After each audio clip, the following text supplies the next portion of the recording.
Minhas queridas amigas, meus queridos amigos, continuamos hoje o nosso curso de planejamento, insistindo num detalhe. Todo o nosso trabalho vai ser para que as pessoas consigam fazer planos com mais facilidade e planos cada vez melhores, no sentido técnico, para um fim político normalmente. Os planos tecnicamente bons ajudam a construir aquilo que a gente quer alcançar. Hoje nós vamos falar sobre a relação do planejamento com o método científico. Muitos anos eu me debruço sobre esta questão. Qual é o fundamento do fazer planejamento? Por que se pode elaborar planos e pensar que a elaboração, a execução e a avaliação de planos vai fazer com que a gente tenha uma prática melhor e, com isso, resultados melhores?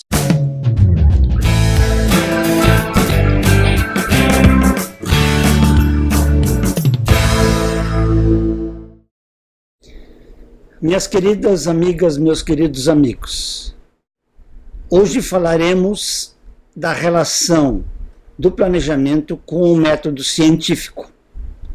É uma das questões importantíssimas do planejamento. Eu não posso passar por cima dela e logo começar a ver como se organiza um plano, porque sem esse fundamento o plano pode ficar completamente vazio e as pessoas podem não entender qual é a sua sustentabilidade. Não adianta nada cada um criar um modelo de plano e começar a executá-lo. Precisa ter convicção de que ele se baseia em alguma coisa sólida. E eu queria insistir nisso, dizendo que o planejamento se baseia no método científico. O pesquisador, o cientista, ele quer estudar a natureza e a sociedade para descobrir como a realidade é. Ele quer descobrir quais são as causas dos fenômenos e até quer poder descrever com mais exatidão os fenômenos. Isso significa o quê? O cientista trabalha para compreender a realidade, para conhecer bem a realidade. Quem planeja precisa ir além. Usando o mesmo método, acrescenta apenas um momento, e nesse momento que ele acrescenta, ele pretende não só conhecer a realidade, mas transformar esta realidade. E eu falo da transformação da realidade em todos os sentidos. Seja num sentido tão simples como construir uma casa, você transforma a realidade. Você faz um plano para a construção da casa, você constrói a casa e você transformou a realidade. Até fazer com que a nossa civilização cresça, para que um país seja mais democrático, para que um país seja mais justo. Então nós vamos analisar hoje um pouquinho isto.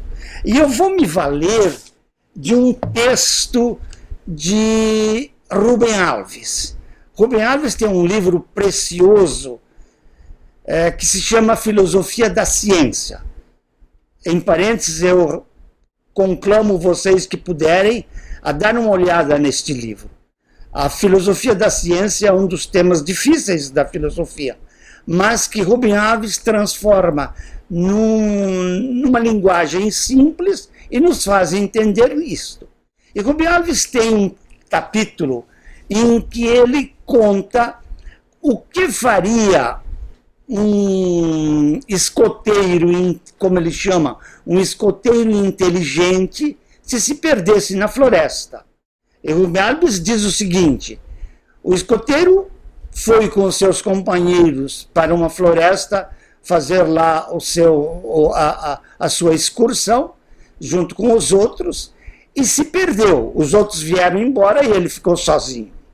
Então Rubem Alves pensa: o que faria uma pessoa como esse escoteiro perdido na floresta?